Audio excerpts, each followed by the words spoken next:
Entonces, buenas noches a todo el público presente.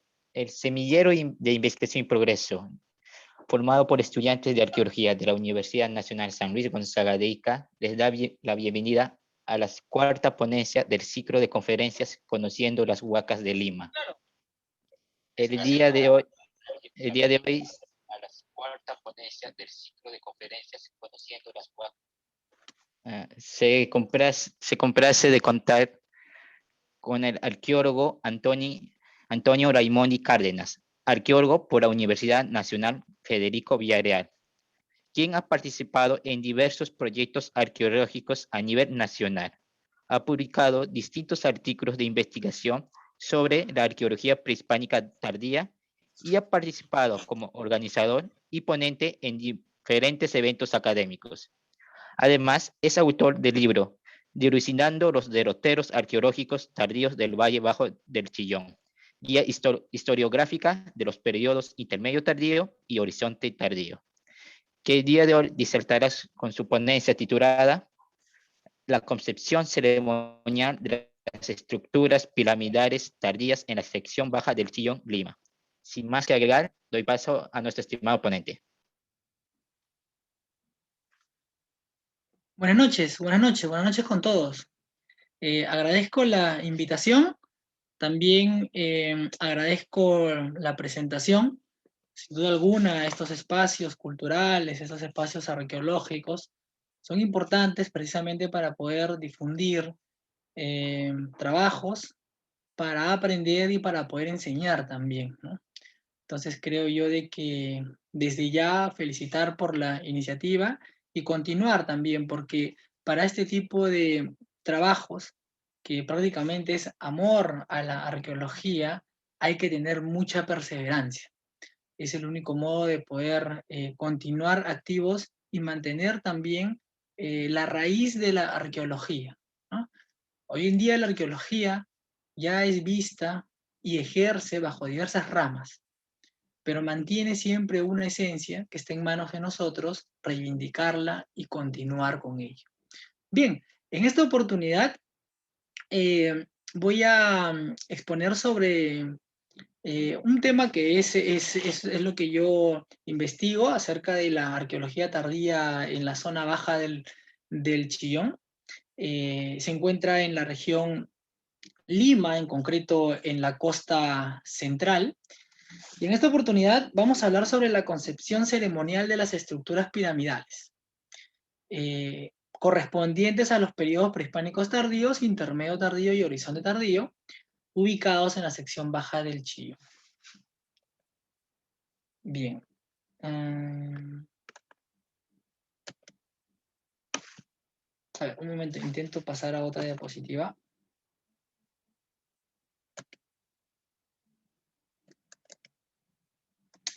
Bueno, parece que no está funcionando.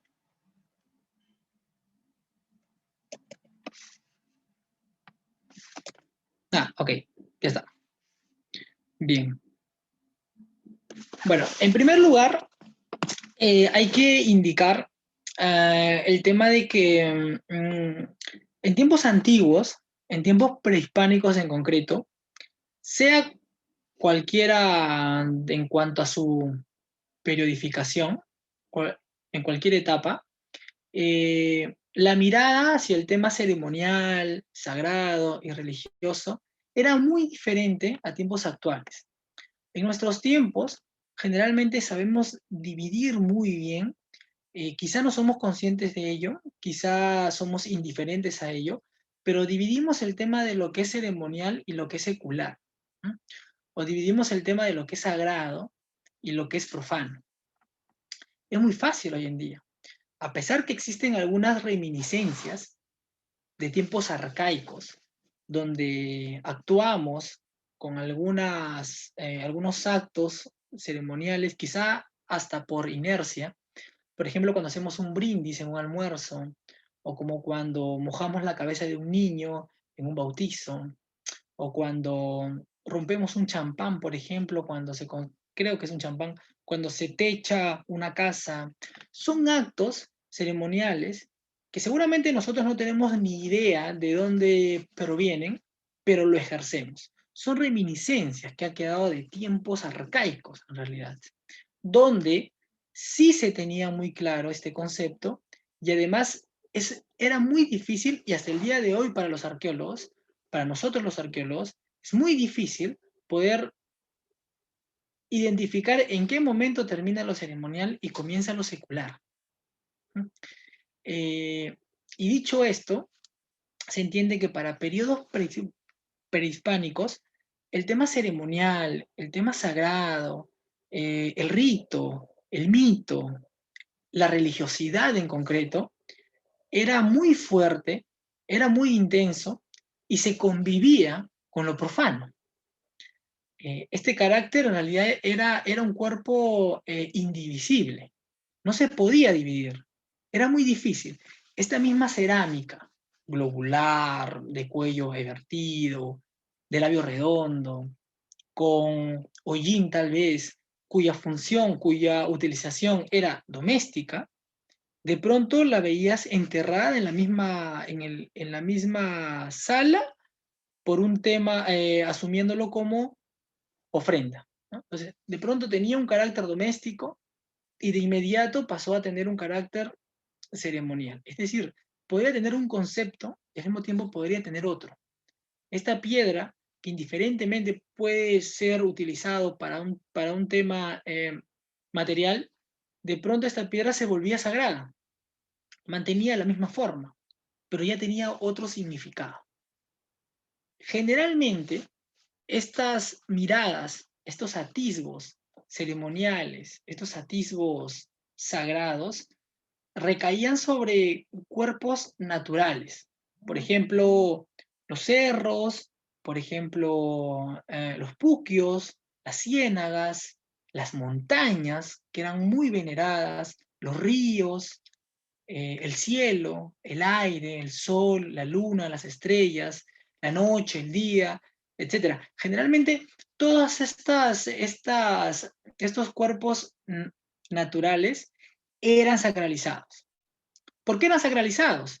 Porque no solamente en el mundo andino, sino que también a nivel mundial, estos cuerpos naturales, bajo la mirada del hombre, han existido siempre. La montaña nos ha visto crecer. El cerro siempre ha estado ahí. Desde que llegaron mis ancestros, desde que llegó el papá del papá de mi papá, este cerro siempre estuvo aquí. Y lo vio. Y en ese transcurso, en todo ese itinerario que pasa por instancias, pasa por momentos, pasa por fases, pasa por etapas y pasa por periodos, que es lo que investigamos los arqueólogos, se van construyendo también mitos. Estos mitos van cambiando, ¿no? Van evolucionando, se van transformando también, a conveniencia seguramente de cada sociedad o de cada generación, pero estos mitos están. Y estos mitos se fundamentan en estos cuerpos naturales que fueron observados por nuestros ancestros. Es decir, esa montaña siempre estuvo allí y nos vio desarrollarnos. Vio cuando llegamos o nosotros llegamos a él, ¿no? Entonces, este marco teórico en sí, no lo digo yo, no lo propongo yo, ni lo proponen los arqueólogos de aquí de Perú. Esto ya lo proponía Mircea Eliade desde hace mucho tiempo bajo artículos cuando era muy joven. Él es un rumano que murió en Chicago. Mircea Eliade ya desde la década del 30 ya tenía artículos vinculados a ello, pero en concreto es en la década del 50 donde él publica este libro muy conocido seguramente por todos sobre lo sagrado y lo profano, ¿no?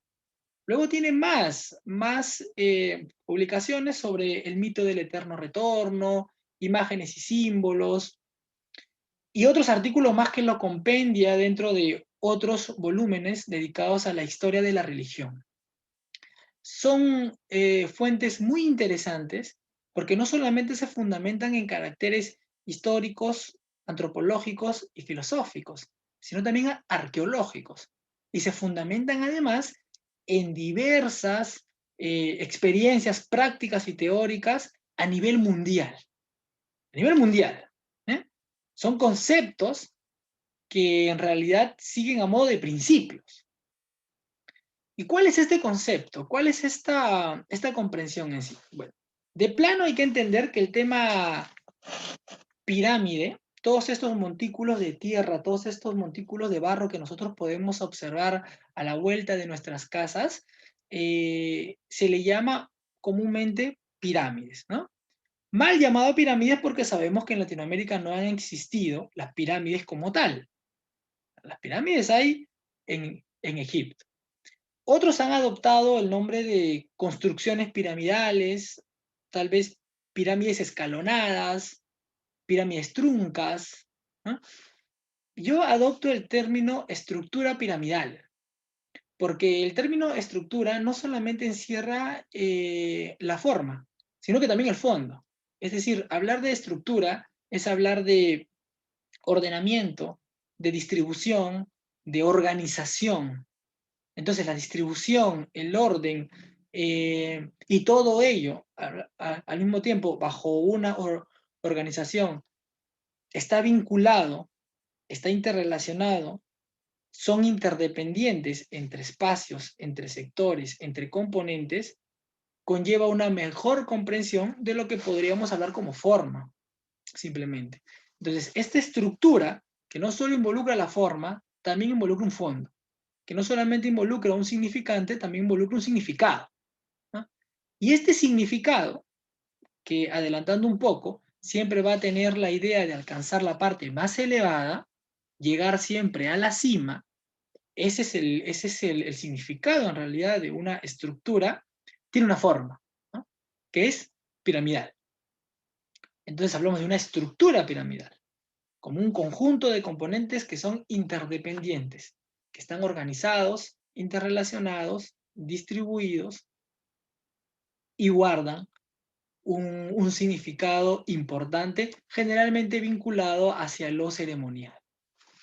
Bien, dicho esto entonces, entendemos que esto como huaca, que muchas veces atinamos al llamarlo coloquialmente así, porque muchos han tenido también funciones principalmente administrativos, muchos sí tuvieron caracteres ceremoniales, ¿sí? Entonces, ahí como que por ahí sí atinamos al llamarle al azar o apuntarlo como huaca, ¿no? Pero no debemos recurrir siempre a lo chapucero, sino que tenemos que utilizar los términos adecuados, y el término adecuado sería una estructura piramidal. Bien, en tiempos antiguos se entiende que los dioses crean a los hombres y crean al mundo. ¿Mm? Y también crean a los héroes míticos. Estos héroes míticos son los que van a terminar de crear el mundo. Van a terminar con la creación del mundo. Estos héroes míticos fueron hombres también, como nosotros. Tutaikiri, por ejemplo, Pariacaca, Pachacamac, por ejemplo, fueron hombres que lucharon, que bebieron, que comieron, que caminaron. ¿Mm? Estos héroes míticos vienen y lo que hacen es instaurar comportamientos, instauran actitudes, instauran tradiciones, instauran costumbres, instauran festividades. Ellos se encargan de terminar de modelar el mundo. Cuando ellos mueren, todas estas costumbres, a través de todas las generaciones, obviamente en el camino hay cambios, hay transformaciones, en las historias o cómo se relatan estos, todos estos comportamientos van a ser heredados por diversas sociedades, lo que coloquialmente llamamos culturas, ¿no? Todas estas sociedades adquieren estos comportamientos y entienden entonces de que desde el comportamiento más vital, como es el nacimiento, como es el bautismo, como es la menstruación, como es el envejecimiento, la pubertad, la adultez, el envejecimiento, el matrimonio, por ejemplo, o la misma muerte, hasta temas cotidianos como es el beber, el pescar, el cazar, el comer, etcétera, siguen un orden sagrado y por lo tanto siguen acciones ceremoniales, siguen acciones espirituales. Entonces, no es que esto nazca de uno, ni nazca de dos. Esto sigue toda una tradición ancestral. Por eso es que llegamos a tiempos tardíos y aún entendemos de que tuvieron, trabajaron y vivieron en base a órdenes ceremoniales. Si bien existieron estructuras políticas, si bien existieron situaciones económicas, existieron intereses que por ahí utilizaron este tema de la etnicidad quizá como una suerte de instrumentalismo, ¿no? Es cierto, pero en sí la esencia, el cosmos y toda la esfera o todo lo que, la forma en cómo ejercía el mundo prehispánico era basado en lo sagrado, en lo sacral, ¿no? Por eso es que damos muchos significados a veces a cuestiones que si bien pueden parecer simples, cotidianos o domésticos, sí tuvieron muchas veces caracteres ceremoniales, sí lo tuvieron. Y ahí es donde el arqueólogo entra en juego, porque el arqueólogo no tiene que pensar como un ciudadano peruano, que en aquel tiempo no existía el Perú, o hablar de las huacas del Perú, porque eso sería una suerte de un, un tema confuso, algo difícil de entender, porque las huacas no existieron en el tiempo de Perú, el Perú no existió en el tiempo de las huacas, entonces hay una contradicción ahí, ¿no? Entonces el arqueólogo tiene que lidiar con todo eso para saber diferenciar y decir, bueno, yo no puedo pensar como arqueólogo actual, yo tengo que pensar como pensaron ellos en aquel tiempo, ¿no? Y en aquel tiempo no existía tanta secularidad como lo hay hoy. Entonces, esto que yo veo como una piedra, o como un adobe, o como una figurina sin importancia, que bien le puedo dar si quiero un carácter doméstico, hay que entender que está elaborado en un contexto donde todo gira la espiritualidad, gira en torno a lo ceremonial. Es un reto, es muy difícil, pero para ello los arqueólogos no se dedican a descubrir cosas, sino a leer los comportamientos estratigráficos, ¿no? Es ahí donde contextualmente podemos adquirir más información. Bien, entonces el hombre entiende que todos estos comportamientos heredados traen un ordenamiento sagrado. Entonces el hombre tiene que comportarse en base a ello. El hombre tiene que actuar en base a ello. Y como el hombre tiene que actuar en base a ello, es donde el hombre empieza a adquirir ciertas costumbres o empieza a querer reflexionar sobre ello o revivificar ello y, por ejemplo, emplea el tema de los cortes, los tatuajes, las formas de enterramiento y a lo que queremos llegar, que son las construcciones, ¿no? El hombre se ve en la necesidad de querer seguir este ordenamiento sagrado y seguir comportándose como tal. Para ello tiene que actuar como tal y tiene que seguir ciertas pautas. Una de ellas son las construcciones, es decir, las estructuras piramidales. Una estructura piramidal, en realidad, bajo los términos de Mircea Eliade, es un imitatio dei de una montaña sagrada. La montaña sagrada de por sí ya es el eje del mundo, ya es el pilar cósmico, ¿no? Ya es el punto central, ya lo es. Pero es del héroe mítico, que vio allí, que corrió allí, o que la montaña misma significa él mismo. Entonces, yo como sociedad que tengo que, o como hombre, que tengo que imitar a los dioses y tengo que vivir en su mundo y tengo que revivir su mundo, entonces tengo que elaborar una imitación de esto. Y por lo tanto, fundo una estructura piramidal que ahora va a ser mi eje, ¿no? Pero esta estructura piramidal, ¿qué importancia tiene en sí? Bueno, simplemente las plataformas superpuestas alcanzan una cima. El hombre lo que quiere es alcanzar esta cima, llegar a esta cima. Si el hombre alcanza esta cima, que no lo hace cualquiera, para eso está seguramente una clase sacerdotal o personas importantes, a veces tienen accesos restringidos, ¿no? Y a veces en la cima encuentras muros simbólicos, no son muros altos, muros grandes, no encuentras una distribución espacial basado en recintos. No, a veces es un recinto o dos suficiente para poder albergar a la persona que puede ascender y puede realizar esta ruptura de nivel. Cuando el hombre asciende, cuando el hombre llega a esta punta, cuando logra materializar el significado de la estructura piramidal, que es justamente esto, la ascensión, logra romper el nivel, logra romper lo terrenal y alcanza o está más cerca de los dioses. Está más cerca de los dioses, del cosmos, del cielo, de todo lo que a él le han contado a través de mitos, todo lo que él sabe, todo lo que él cree fielmente. Por ello es que aquí en la margen izquierda colocamos ello, ¿no? Como número 1, el inframundo, lo que está debajo de la tierra. Número 2, lo terrenal, que es lo que el hombre construye bajo el significado de lo sagrado.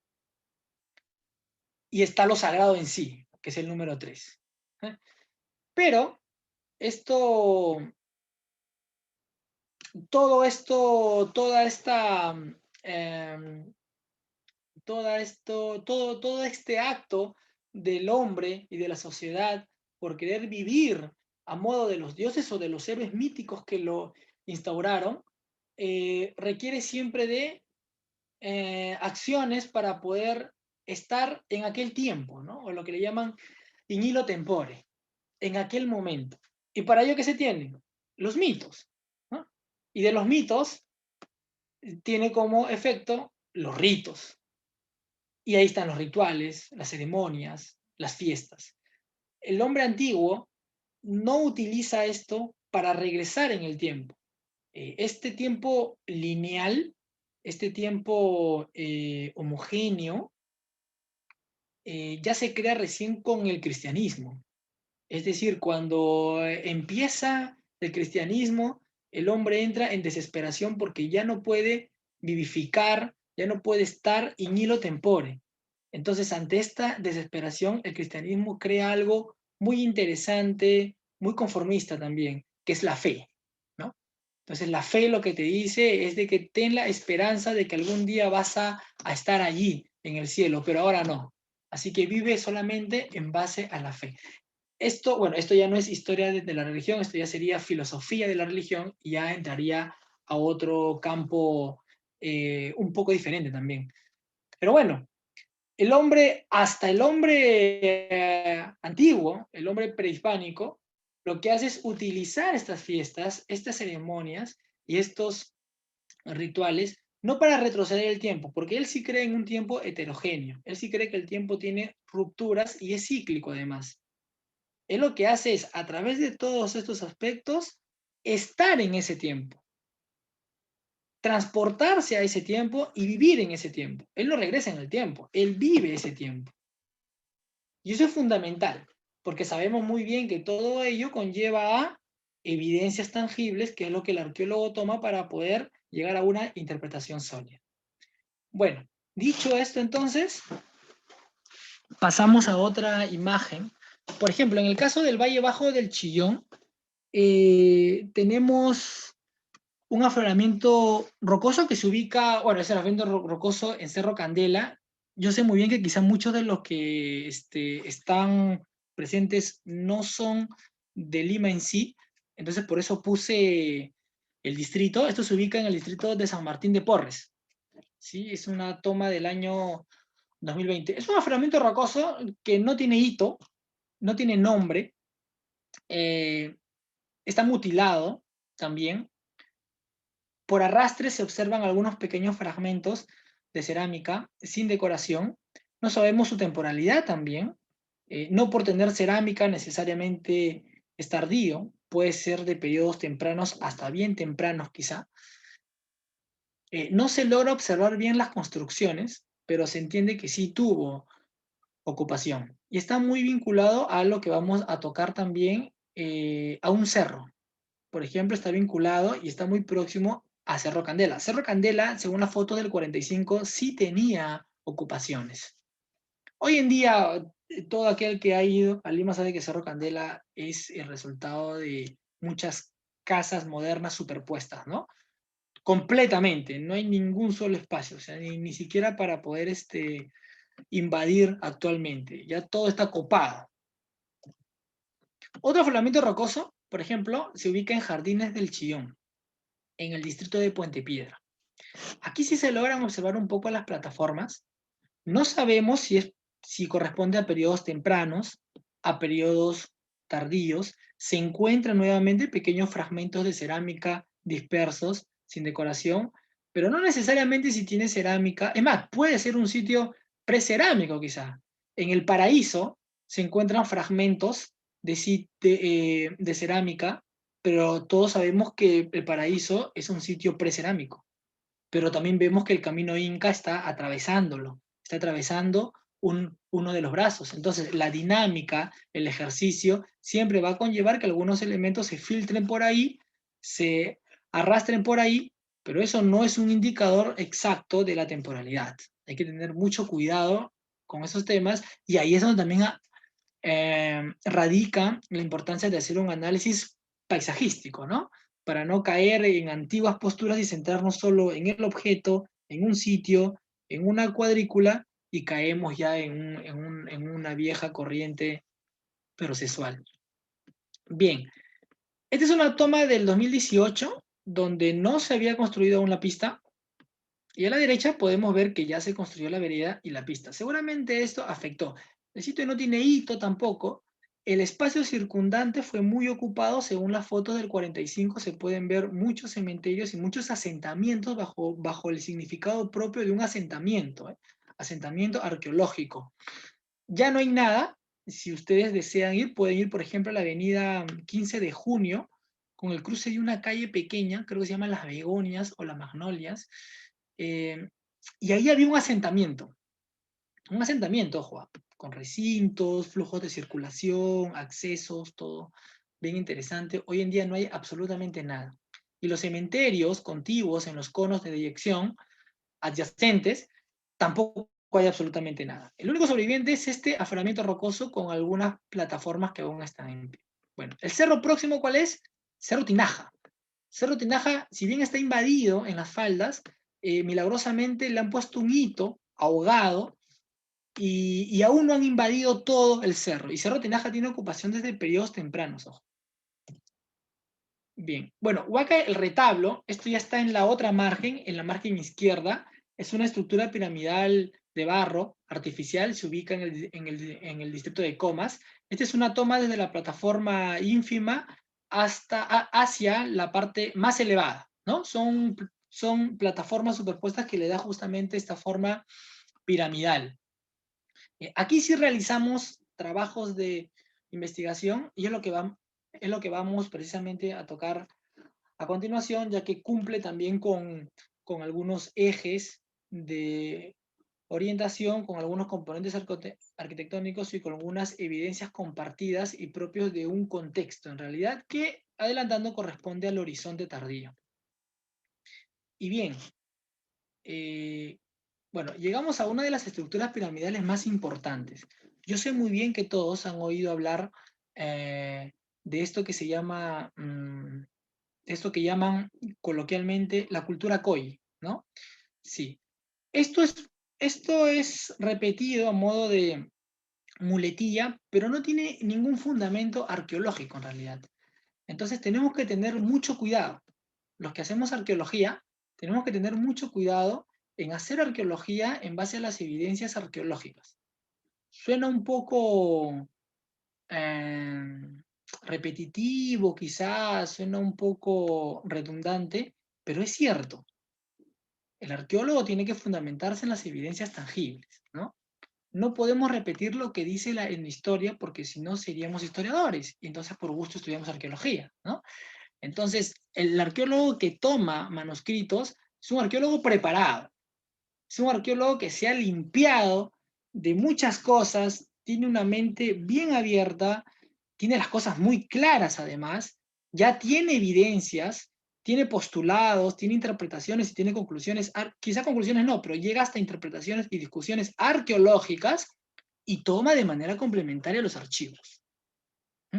El arqueólogo no puede partir diciendo voy a descubrir el sitio que dice en el manuscrito.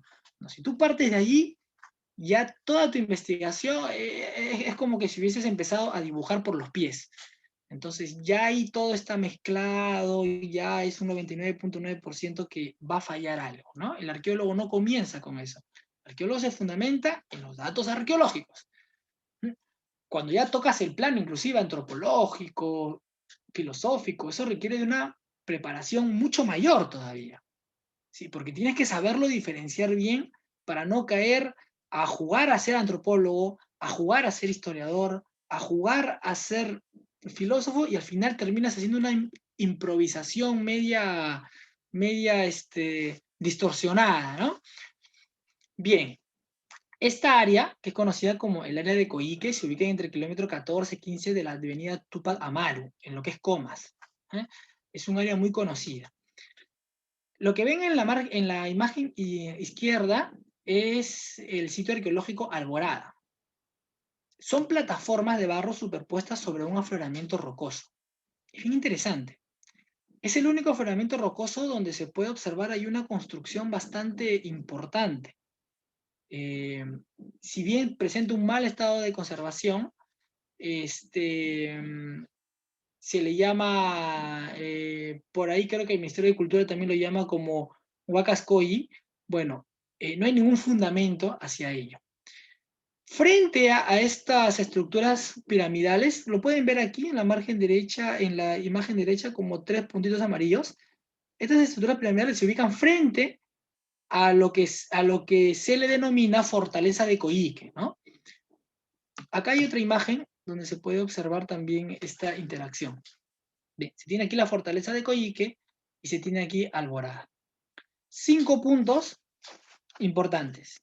En primer lugar, las excavaciones que realizamos en Alborada 1 dieron como resultado que el afloramiento rocoso puro tuvo ocupación a modo de acciones rituales. Es decir, se identificaron óseo triturado, malacológico triturado y mucho carbón esparcido por todo el afloramiento rocoso. Es muy probable que estas actividades ceremoniales hacia la roca pura sean de un tiempo mucho más antiguo a la construcción, a la monumentalidad que se le da posteriormente. Es muy probable porque, uno, este afloramiento rocoso, bajo términos culturales, ha existido siempre, ¿no? No es una formación natural, por lo tanto, ha existido siempre. 2, se encuentra frente a un cerro. Este cerro ha existido también siempre y este cerro sí tiene ocupación desde periodos tempranos, además. No han habido excavaciones en este cerro, ¿sí? Hay mucho error también cuando se habla sobre la literatura de la mal llamada Fortaleza de Coyique, cuando se dice que han habido excavaciones. No ha habido excavaciones. A lo mucho que se ha realizado ha sido en el 90-93 un plano, muy bien elaborado, pero fue un plano. Quizá en la década del 70, el 60, arqueólogos como Hugo Ludeña en ese tiempo, o más antiguos como Villar Córdoba, quizá ellos tengan alguna referencia por ahí de un cateo, ¿no? Pero que no existe o que no está documentado quizá, y hay que recordar que en esos tiempos las instituciones o la rigurosidad en cuanto a ello no era tan fuerte como ahora, quizá puedan tener alguna noticia, pero algún PIA que se haya desarrollado allí con excavaciones no existe. Pero se sabe que a nivel de superficie, este cerro, llamado Cerro Zorro, sí tuvo ocupación desde periodos tempranos. Se puede observar en la cerámica Lima, por ejemplo, que se observa allí. Entonces tenemos el afloramiento rocoso y tenemos actividades allí ligadas a lo malacológico, al óseo triturado, al carbón esparcido por todo ello. Es como si el afloramiento rocoso hubiera estado siendo venerado, ¿verdad? En segundo lugar, la cerámica que se identifica en otras estructuras piramidales, incluyendo Alborada, corresponde al típico estilo Ishma. Esto no sorprende en realidad. Por ejemplo, para el Valle Bajo del Chillón se tiene a Huaca Naranjal, que se identificó que era un centro de producción de cerámica Ishma tardío A. ¿No? Lo correspondiente a Ishma tardío B o al horizonte tardío, ya se empieza a construir, o como decía nuestro amigo Eric Maquera, la monumentalidad comienza a partir del horizonte tardío en Huaca Naranjal. Para el periodo intermedio tardío todavía era un centro de cerámica, un centro de producción de cerámica Ishma.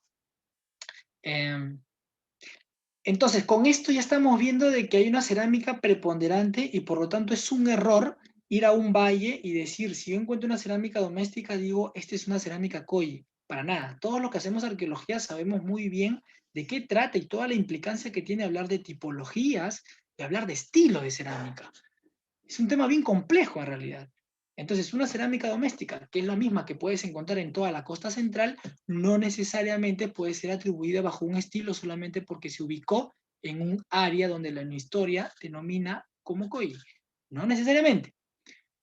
Entonces, vemos que el estilo preponderante es el Ishma, en concreto, hasta el Bajo Chillón.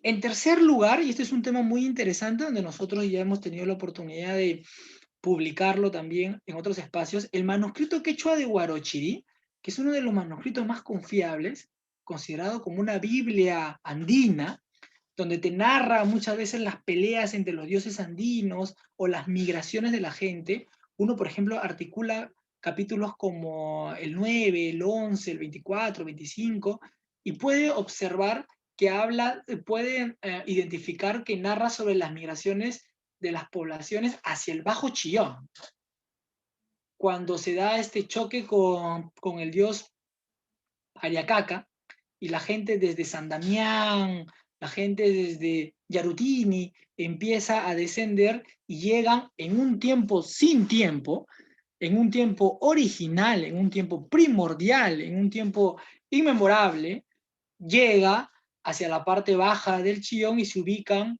dicen, un cerro llamado Coy, ¿no? Claro, este cerro ha existido siempre.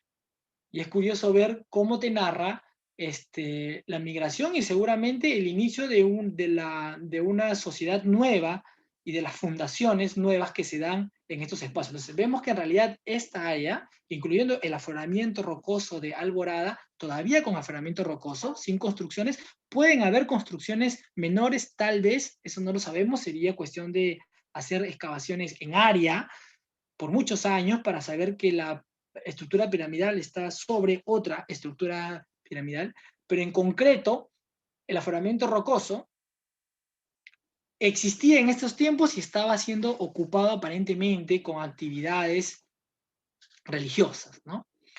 Vemos entonces que se transforma esto en un espacio mítico, en un espacio sagrado, donde se tiene el afloramiento rocoso con actividades ceremoniales, donde se tierra un cerro que posee ocupaciones de periodos bien tempranos, donde se tiene narraciones míticas, originales en este caso, primordiales, y donde se tiene además, en la quebrada de Coyique, donde hoy en día está el hospital de Coyique, un cementerio, ¿no? Y donde el cementerio también tiene ocupaciones de periodos muy tempranos. Este cementerio dista 200 metros exactamente del afloramiento rocoso. Es interesante porque luego lo vamos a ver en otros espacios también, y estas medidas, estos números van a ser compartidos también. Bien, entonces, vemos que se forma un espacio ceremonial, un espacio sagrado, un espacio importante, y es un espacio típico para para la transformación inca. Es decir, la llegada de los incas a su usanza, a su tradición, a su estilo, y utilizando quizá el término del arqueólogo José Luis Pino, en el 2016, cuando él habla sobre los sitios de libación hacia el Chinchaysuyo, los incas lo que hacen es instalarse en espacios locales significativos, ¿eh? Donde ellos diseñan, reapropian y comunican su presencia, ¿no? Entonces los incas llegan, notan este espacio, mítico de por sí, y desde allí adelantamos quizá que estas estrategias políticas y económicas no pudieron ser encajadas tal vez para entender a esto que denominamos Koyi, porque quizá la sociedad Koyi no se basó en componentes tangibles, en componentes materiales. Quizá estábamos hablando de fuerzas centrípetas que jalan a otros pueblos porque tienen un espacio original, porque tienen un espacio ancestral, porque tienen un espacio mítico, porque la fundación quizá de todas estas sociedades partieron de allí, porque tienen una historia en común cuya raíz se encuentra aquí, en este espacio. Entonces hablamos de un tema tradicional, de un tema simbólico, de un tema mítico, de un tema sagrado, y no hablamos de estilos cerámicos, de patrones de asentamiento con toda la complejidad que tiene hablar patrones de asentamientos, no modelos de asentamiento, sino patrones, que es algo más complicado todavía. Quizá estos componentes tangibles, materiales, fueron los que nos confundieron para poder entender a esta tan compleja sociedad Koyi de lo que se habla mucho, pero no se encuentra nada, ¿no? O como los turdetanos, por ejemplo, que fueron analizados en Europa y donde se observa que muchas veces la ausencia es la que te puede marcar también la etnicidad. No solamente la presencia, sino la ausencia también te puede marcar esto. Entonces, adelantando ello y regresando ahora a la etapa inca, vemos de que a la llegada de los incas ven un escenario importante, saben que es un espacio importante y a sus ansias simplemente se instalan allí. Pero no se van a instalar de un modo cualquiera. Ellos van a imponerse. Como cuando construyen la pirámide del Sol en Pachacamac sobre ese afloramiento rocoso que ya existía y elevan plataformas superpuestas de barro allí para poder comunicar su presencia, lo mismo también hacen aquí. Ven el afloramiento rocoso, saben que es mítico, saben que el espacio es mítico, entonces, bueno, va a seguir teniendo este carácter ceremonial, pero a mi modo, ¿no? Entonces construyo plataformas superpuestas de barro. Es lo que se puede observar en las excavaciones, por ejemplo. Ese es un muro de tapial, parte de las plataformas superpuestas. Hay pisos bien tratados, pero estos pisos nunca llegan a cubrir toda la roca. Es decir, la punta del afloramiento rocoso siempre va a ser visualizado. Siempre. No se cubre del todo. En todos los sectores de las estructuras piramidales, siempre el afloramiento rocoso va a ser visible. Lo que te está diciendo es, respetamos el afloramiento, pero a mi modo, ¿no? Va a seguir teniendo esta concepción ceremonial, pero a mi modo, ¿no? A mi forma.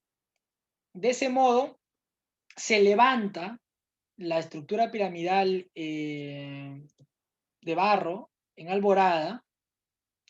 En la fortaleza de Coyique sabemos muy bien, ya lo mencionaba Villacorta en el 2001, Ayala también en el 2008. Vamos a ver aquí una construcción típica inca, basada en piedra. Se tiene colcas, se tiene canchas, se tienen patios, recintos ortogonales, huancas, cayanca, chaucayas. Es un tema bien interesante y lo que se ha entendido como uno de los centros administrativos inca, de la forma inca, ¿no? Las murallas que lo circundan, quizás las murallas puedan ser locales, no se sabe hasta ahora, no ha habido una investigación con excavaciones. Yo entiendo que es por la delincuencia que existe en la parte superior. Nosotros quisimos también abrir unidades allí, pero eso ya requería de un mayor presupuesto para que puedas contratar a tu personal de seguridad, porque la municipalidad, la PNP, podrá ir un día, podrá ir 2 días por la tarde, pero no van a estar siempre allí. Y lamentablemente arriba es un fumadero. Entonces, el peligro va a estar latente siempre, siempre. Yo entiendo que quizá por eso no se han podido realizar siquiera pequeños trabajos de investigación. Intentos por una puesta en valor ha existido siempre, pero no sé si se tratan de artimañas o realmente que no hay presupuesto, pero no se trabaja hasta ahora ello. Es interesante cómo los intentos han sido vastos, pero hasta el día de hoy no se ha realizado esto que entendemos como una puesta en valor y un trabajo de conservación ahí, ¿no? No. lamentablemente no. Bueno, los incas construyen, a su modo, tienen un centro administrativo y siguen manteniendo aquí la estructura piramidal con caracteres ceremoniales a su forma. Se crea una suerte de dualidad, ¿no? Cerro Huaca, muy típico en realidad. Dista 200 metros del cementerio más antiguo. El acceso principal está orientado hacia la quebrada de Coyique. Villar Córdoba, por ejemplo, habla de caminos, y estos caminos, dice él, que ascienden por la quebrada de Coyique y se dirigen hasta la Sierra Central, posiblemente hacia los orígenes. Ya decía el manuscrito de Guarochirí que en tiempos para venerar a Pariacaca subían desde todas partes de la costa central, los Coyi, los Rurincanchu, los Carguayos, los Comas, etcétera, etcétera. Es interesante. Pero bien, vemos entonces esta suerte de dualidad y vemos también que se forma como una matriz dual sagrada. Esta matriz se va a replicar en el mismo tiempo del horizonte tardío a otro espacio siguiendo el eje sureste-noroeste. Este eje noreste-suroeste es muy típico, se pueden ver en diferentes estructuras piramidales de toda la costa en realidad. Algunos dicen que es por el nacimiento del río hacia el mar, ¿no? Pero no hay un sustento en cuanto a ello, pero generalmente siguen estas orientaciones. Siguiendo el mismo eje, ahora en el actual distrito de Los Olivos, se tiene Huacapro, ¿no? Bien. Huacapro es una estructura, ya no está superpuesto sobre un cuerpo natural, ya es artificial. Es artificial. Son plataformas también superpuestas que le da un volumen. Como siempre, igual que en Alborada, la idea es alcanzar la parte más elevada, lo que nosotros consideramos como sector 1. En Huacapro es igual, es alcanzar la parte más elevada. Bien, pero Cerro Pro se encuentra también siguiendo el mismo modelo frente a un cerro. Este es el denominado Cerro Pro. Cerro Pro, de manera idéntica, tiene ocupación desde periodos tempranos. Cerro Pro, a diferencia de Cerro Zorro, no tiene ocupación monumental tardía. Es decir, un asentamiento arqueológico tardío en la cima no se va a encontrar. Agurto menciona que estas pequeñas estructuras de piedra en la cima son tempranas y no se observa un entramado también. Lo que sí se observa para periodos tardíos son la ocupación como cementerio en los conos de deyección. Este cementerio, igual que la denominada Fortaleza de Coyique, tiene ocupación desde periodos tempranos, desde periodos formativos en realidad. Entonces vemos los mismos indicadores, 200 metros de distancia, vemos que se emplaza frente al cementerio más antiguo de un cerro también antiguo, y vemos que sigue el mismo eje noreste-suroeste. Aquí la visualización es diferente porque aquí desde el cerro hacia la misma estructura piramidal se observa hacia el este, es decir, hacia donde todo inicia, hacia el escenario de Coyique, y desde el escenario de Coyique todo se orienta hacia el oeste, es decir, hacia la imitación, ¿no? Es decir, al principio hablamos de la montaña sagrada y se da un imitatio de ella a través de una, Cheliade lo denomina hierofanía, ¿no? Como esta representación sagrada, esta manifestación material de lo sagrado, ¿no? Entonces tienes el cerro, que es una montaña sagrada, tiene su réplica, que es la estructura piramidal, pero al mismo tiempo esta dualidad es inspirada en otra que es más antigua y donde las narraciones dan cuenta que tiene una importancia mayor, mitificado y sacralizado. Vamos viendo cómo se van desglosando esta suerte de patrones, estos emplazamientos, y vemos también cómo se va desglosando las formas de pensar. Es interesante. Y que además se funda durante el horizonte tardío. Algo que hasta el mismo Ministerio de Cultura comete errores al querer dictar charlas a la población, y como ve una huaca en el Valle Bajo del Chillón, directamente lo denomina es una huaca coyi. Pero no se sabe ni qué es lo coyi, no existe ninguna evidencia de que la estructura piramidal sea fundada durante el horizonte tardío, y las excavaciones de nosotros dieron cuenta que fueron fundadas durante el horizonte tardío y existe toda una concepción detrás, ¿no? Bien, se tiene entonces esta misma dualidad inspirada en otra considerada como una matriz. Bueno, los materiales identificados, y para culminar quizá, porque sé que me estoy extendiendo bastante, estos son los materiales con el típico crema chorreado propio del corazón del Ishma tardío A, en este caso. Perdón, este corresponde al Ishma medio, típico del corazón del intermedio tardío, con el crema chorreado, el crema un poco descuidado. Luego se tienen los fragmentos de Aríbalos Inca, en las capas profundas inclusive, en las primeras capas, en las primeras plataformas, en el relleno de barro de las primeras plataformas. Los aplicativos, por ejemplo, de felinos, muy típicos cuando van en la parte superior de los aríbalos. Platos, por ejemplo, los platos es un indicador muy interesante durante el horizonte tardío. Platos con pedestal y con unos aplicativos y con engobe crema. Esto, por ejemplo, ha sido muy identificado también durante el horizonte tardío en Chancay. Bueno, ya decoraciones del Ishma tardío B, o sea, ya es el Ishma, pero durante el horizonte tardío, donde ya el crema ya no es tan descuidado, sino que se tienen líneas mejores trabajadas, cuerpos carenados, donde igualmente el crema con el rojo o con el naranja fuerte son muy bien diferenciados, labios biselados al exterior, por ejemplo, asas en la parte alta de los hombros. Una forma como esta es interesante porque lo vemos de manera un poco más descuidada desde el Ishma inicial. O sea, sigue esta forma carenada,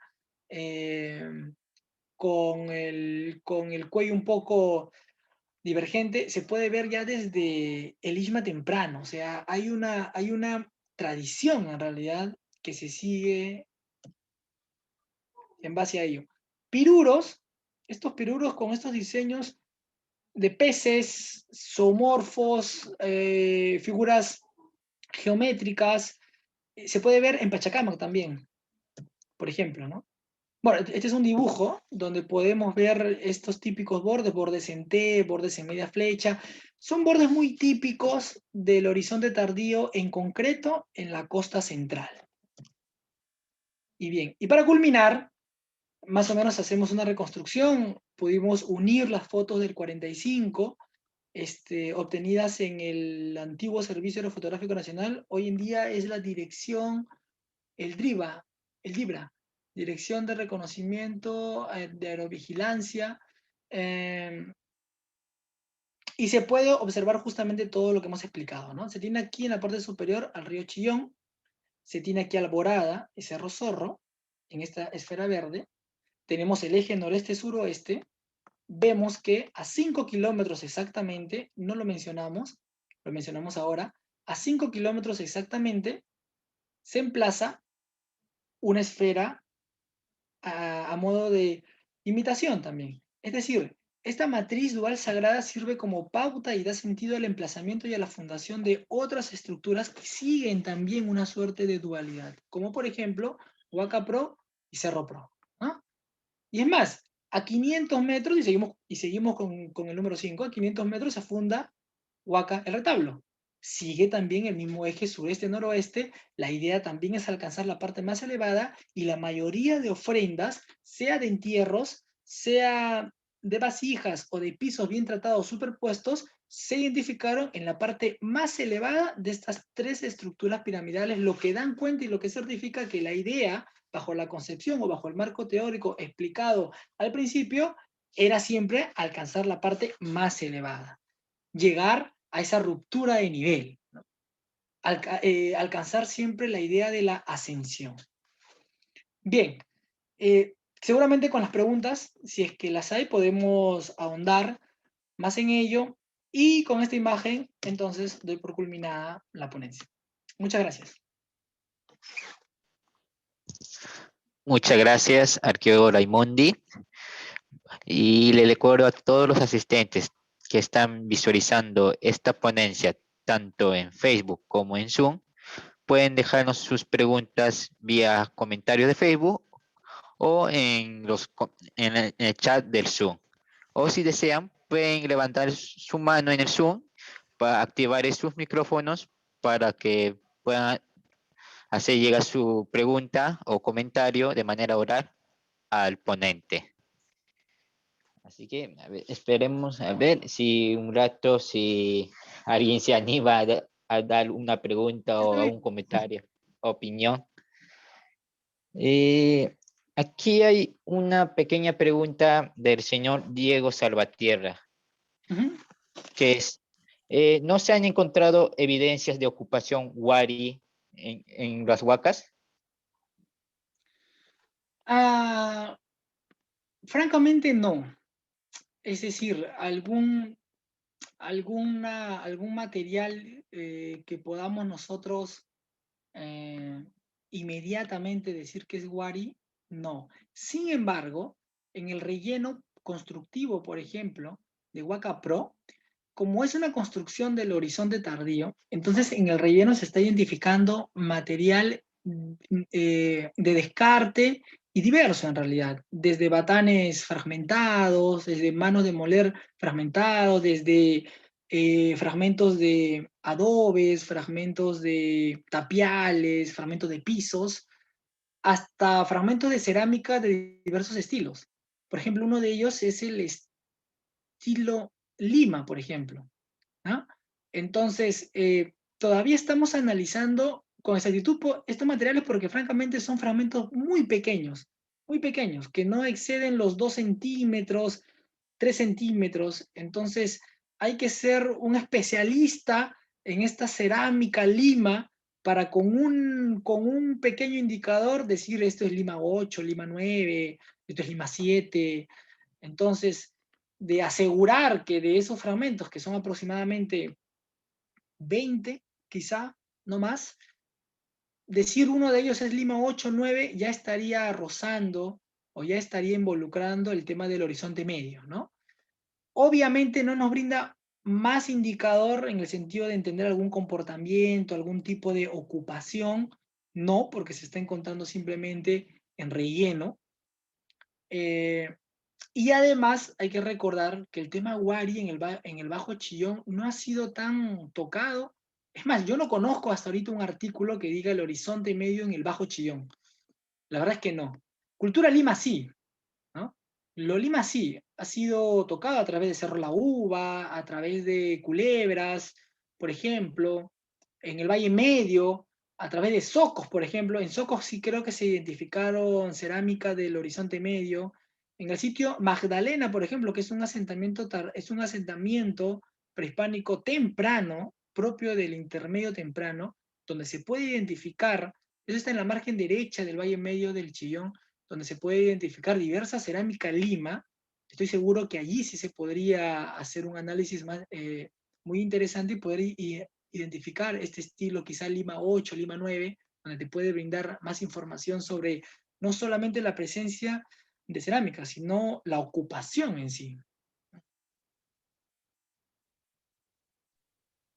Muchas gracias. La siguiente pregunta es del señor Leandro de Paura, que es, muchas gracias, excelente. ¿Tiene referencias bibliográficas para mencionar e indicar? Para mencionar e indicar, Sí. para indicar el tema que he, he mencionado.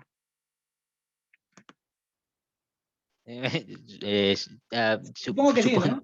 Sí, Sí, sí. escribe que sí. Claro, claro. Sí, claro, claro. En realidad, en diferentes publicaciones, por ejemplo, hemos tenido ahí la oportunidad. eh, lo último ha sido un libro, justamente donde dedicamos específicamente un análisis hacia los derroteros prehispánicos tardíos, ¿no? Es decir, un análisis de todos los antecedentes, un análisis de toda la bibliografía que se tiene respecto a los periodos tardíos, arqueológicamente hablando, en el Valle Bajo del Chillón. Existen varios en realidad, y fue un tema de publicación porque francamente su pregunta es muy buena, porque es un tanto antagónico, es un tanto polémico tal vez, es como un dilema. Cuando se habla del Valle Bajo del Chillón, porque a simple vista podemos ver mucha fuente bibliográfica, pero al mismo tiempo poco podemos decir de la arqueología tardía del Valle Bajo del Chillón. No hablo de la en historia tardía, de lo en historia hay mucho, documentalmente hay mucho, y también hay muchos arqueólogos que siguen ello, ¿no? Entonces, históricamente hay mucho, pero arqueológicamente como tal, es decir, la bibliografía, el derrotero, el aparato de antecedente investigativo, eh, de arqueología pura basado en los periodos intermedio tardío y horizonte tardío en el Valle Bajo del Chillón, es interesante porque hay mucho, pero dice poco, ¿no? Entonces, en esta publicación nosotros tratamos de a, profundizar, identificar la raíz, el núcleo de por qué ocurren estas cosas y desde allí partir hasta tiempos actuales y entender por qué se da esto tan contradictorio, ¿no? Entonces, sí, hay mucha bibliografía. Si desean, lo puedo compartir también, justamente en la primera diapositiva, no sé si se ve hasta ahorita. Dejé mi correo, me pueden escribir allí y yo encarecidamente puedo compartirlo. Muchas gracias. La siguiente pregunta es del señor Roy Razo, que es, se ha mencionado que los sitios arqueológicos descritos pertenecen a la cultura Isma. En ese sentido, ¿cuáles fueron los límites de esta sociedad con los Koyi y qué sitios de estos destacan en el área? Claro. En realidad estos sitios no correspondieron a la cultura Ishma. Fueron fundadas durante el horizonte tardío. Es decir, es inca, ¿no? Y en este caso, una estructura piramidal típica del intermedio tardío en el Valle Bajo del Chillón no la conozco. Es decir, quizá una PCR, ¿no? Una pirámide con rampa, típica Ishma. En el Valle Bajo del Chillón no se ha identificado. Por ejemplo, el acceso principal de Alborada es una rampa, pero es inca ya. Y se sabe que durante el periodo inca sí se construyeron PCR, quizá no con la misma morfología o no con la misma estructura arquitectónica de las PCR como tal, con su patio delantero, con su volumen central, con su patio trasero, quizá no con esta configuración arquitectónica, pero sí los incas construyeron estructuras piramidales y tuvieron algunos accesos en rampa. Pero una PCR, por ejemplo, típica Isma, no se ha identificado en el valle. No porque no exista, es porque uno o no ha sido excavada hasta el día de hoy o porque ha sido mutilada antes de que se pueda investigar. Podemos ver en la foto del 45 decenas, centenas de estructuras piramidales que hoy en día lamentablemente no existen. ¿Cuánta información se puede haber llevado allí, ¿no? Como la pregunta anterior sobre si se identifica ocupación Wari, pues tal vez una de esas estructuras piramidales de repente te decía mucho sobre inicios del intermedio tardío, finales del horizonte medio, tal vez, no lo sabemos, y cuánta información ya no hay también. Entonces, estas estructuras piramidales en sí no son de la sociedad Ishma, en realidad son fundadas durante los tiempos Inca. Ahora, claro, yendo más allá, ¿no? Pero se pudo haber utilizado gente local para su construcción, sí, es muy cierto, es muy cierto. Los mismas fueron traídos de diversas partes. Y ahí entramos a otro plano porque hablamos ya de concepciones y de costumbres mezcladas ya, de tradiciones mezcladas, ¿no? Estamos hablando de la reorganización territorial inca en el Valle Bajo del Chillón, que como los manuscritos mencionan, fue muy complejo. Entonces, cuánto se cambió, cuántos caminos fueron clausurados, cuántas estructuras fueron abandonadas, como en este caso Huaca Pro y el retablo, cuántas fueron refundadas,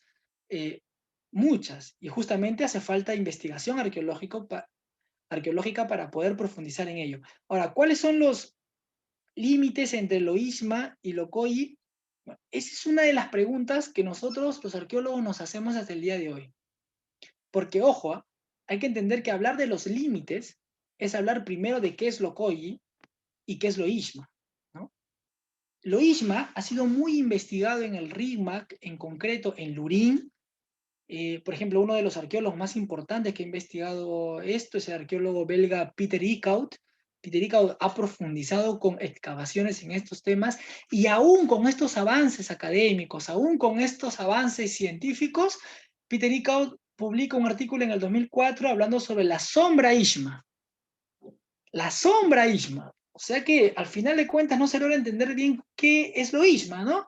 Y ojo que existen disímiles investigaciones sobre esto. Si hacemos un parangón con la arqueología tardía en el Valle del Chillón, pues estamos en pañales todavía. En el Chillón estamos en pañales arqueológicamente hablando. Está iniciando recién.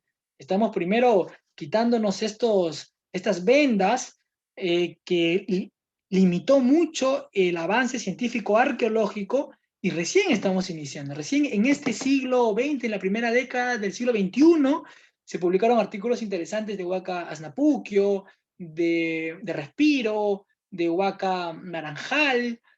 Eh, eh, en nuestro caso, que trabajamos Huaca Pro, Alborada, el retablo, o sea, recién está empezando a crear estos frutos justamente bajo la correcta lectura de los antecedentes, ¿no?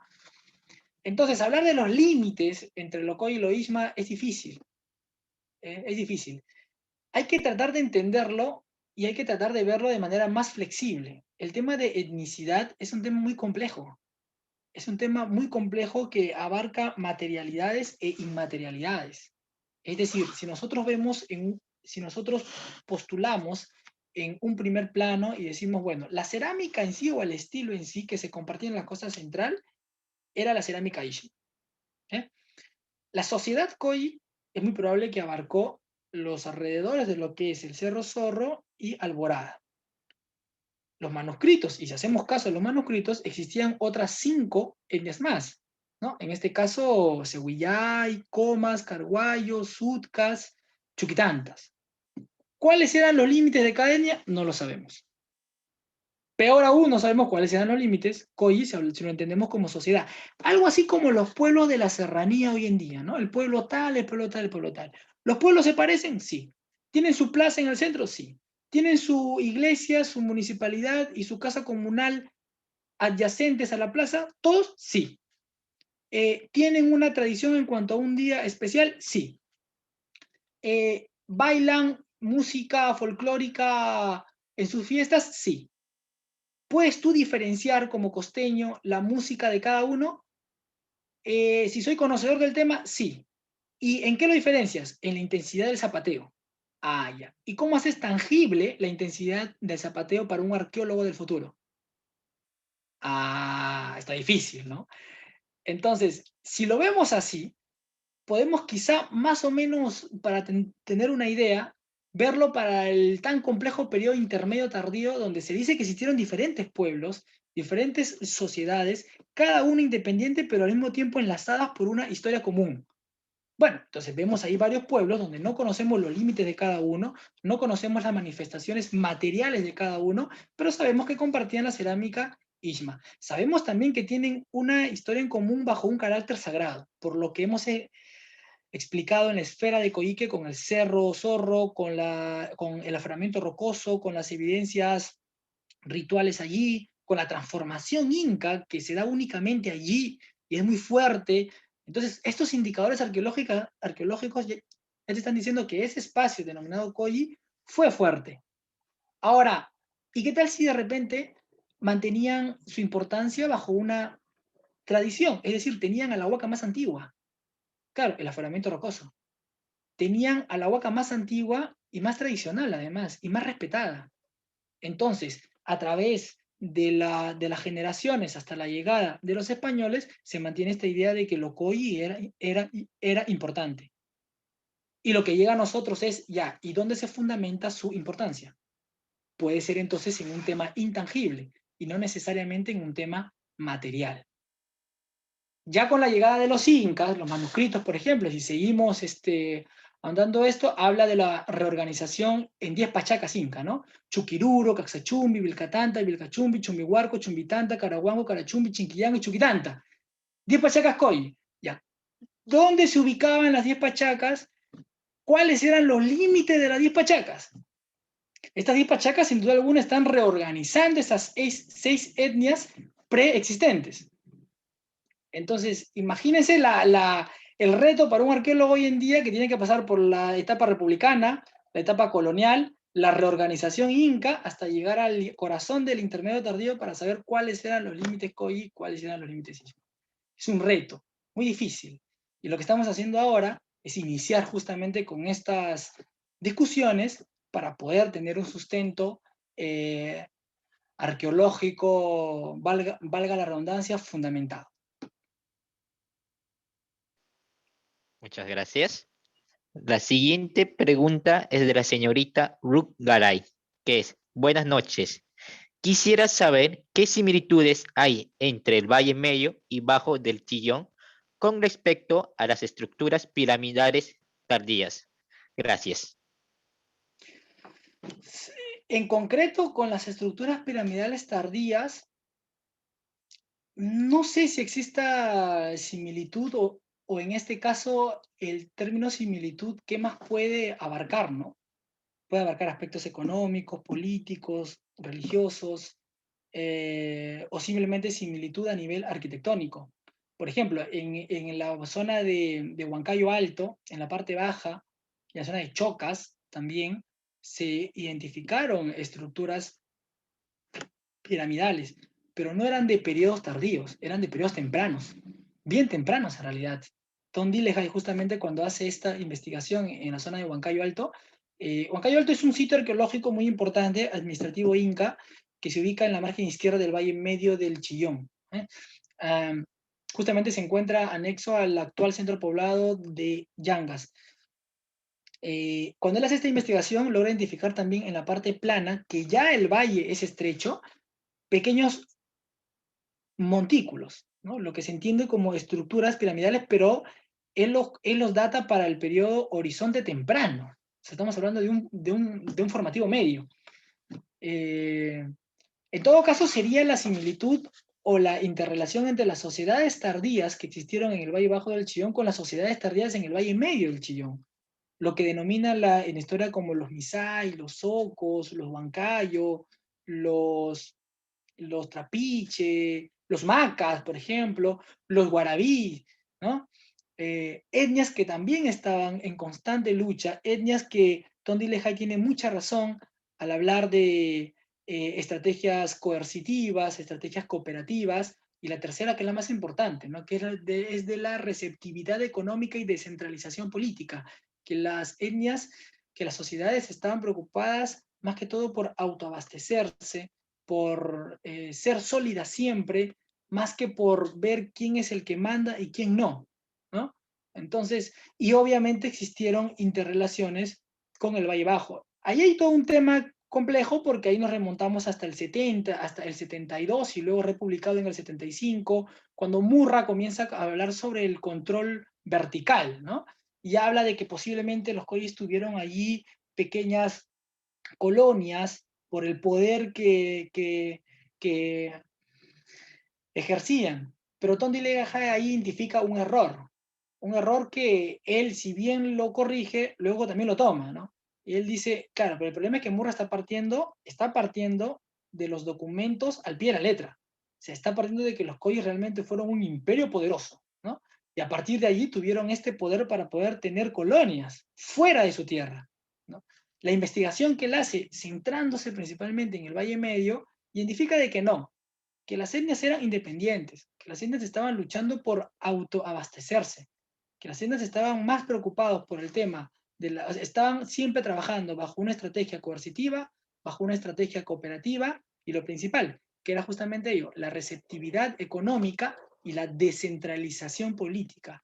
Cada uno era independiente y luchaba contra ello. Podría tener tal vez pactos, podría tener tal vez diálogo, acuerdos para poder acceder a esas tierras, pero no necesariamente tiene el poder para establecer colonias allí, ¿no? Es interesante porque estoy seguro que si Dillehay abarcaba el Valle Bajo, ahorita sus investigaciones publicadas en la década del 80, en el 84, en el 86, 87, pero excavadas ya desde el 70, estoy seguro que hubiesen dado más luces y ahorita quizás estuviéramos mucho más avanzados en cuanto a la arqueología tardía de la sección baja del Chillón. Muchas gracias. La siguiente pregunta es de la señorita Jacqueline Cárdenas, que es, buenas noches. ¿Cuáles serían las recomendaciones para abordar la etnohistoria desde la arqueología? Bueno, es una muy buena pregunta. Le agradezco mucho.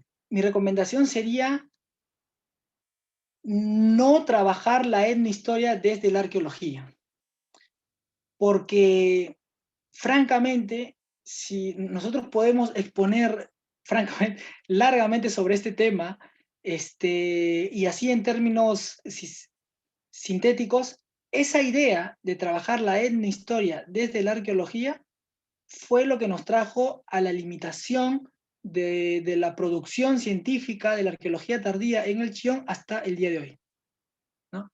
Entonces, se pensó como Locoy, se trabajó como Locoy, y se quiso certificar a modo de Locoy. Por eso es que estamos ahorita en pañales, tratando de producir datos arqueológicos, científicos, y por ello interpretaciones y conclusiones lo más sólido que se pueda, tratando de borrar de nuestra mente todo lo que nos han inculcado y comenzar, porque justamente se entendió, con grandes tesis doctorales, se entendió que lo correcto en aquel tiempo era, si nadie habla de las sociedades tardías, arqueológicamente hablando, hasta la década del 70, y de pronto llega Rostorowski con Locoy muy bien fundamentado a nivel etnohistórico, entonces tenemos que seguir ello. Y ese fue el pensamiento arqueológico que se tuvo en ese tiempo. Hasta la década del 60 inclusive, habían investigaciones muy sólidas a nivel de periodos tempranos. Lítico, arcaico, formativo, intermedio temprano inclusive, con con por ejemplo, investigadores que partieron desde el sitio Medialuna, Culebras, con Brown, con Patterson, por ejemplo, hicieron investigaciones profundas. Quilter, por ejemplo, investiga en el 80 y tantos en El Paraíso. Patterson con Lenin, Brown, por ejemplo, Engel, hicieron trabajos importantísimos en la zona baja del Chillón para periodos tempranos, arqueológicamente hablando, es decir, arqueología pura. Pero no se sabía nada y no se había profundizado en los periodos tardíos. La genialidad de Patterson en aquellos tiempos conllevó a postular temas de que, oye, parece que la cerámica a partir de aquí hacia la margen norte parece otro estilo, ¿no? Lo que luego entendemos como Chancay. Y hacia la parte sur es otro estilo, lo que entendemos hoy en día como Ishma.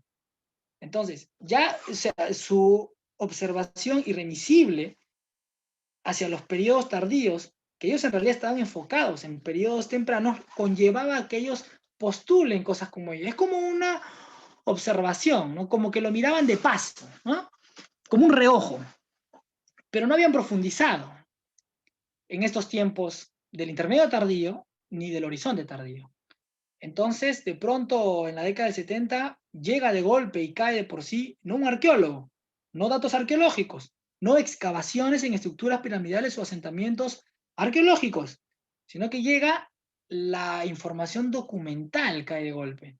Rostorowski aparece en el 69-70 publicando en la revista del Museo Nacional, ya adelantando el tema de Locoyi, y fuertemente en el 72, donde arranca con este tema de Locoy, ¿no? No había ningún sustento ahí arqueológico, ni contextual, ni arquitectónico, ni patrón de asentamiento, ni modelo de asentamiento, ni configuración estratigráfica, absolutamente nada de ello. Tipología, estilos, no, no, no. Era un tema netamente documental. Y cae de golpe este tema del Okoye. Bueno, este tema del Okoye es visto como luz, es visto como un oasis en medio de un desierto para los arqueólogos de aquel tiempo que querían investigar los periodos tardíos. Entonces, ¿qué hace la mayoría? Se fundamenta en esto, ¿no? Y lo que hace es buscar Okoye.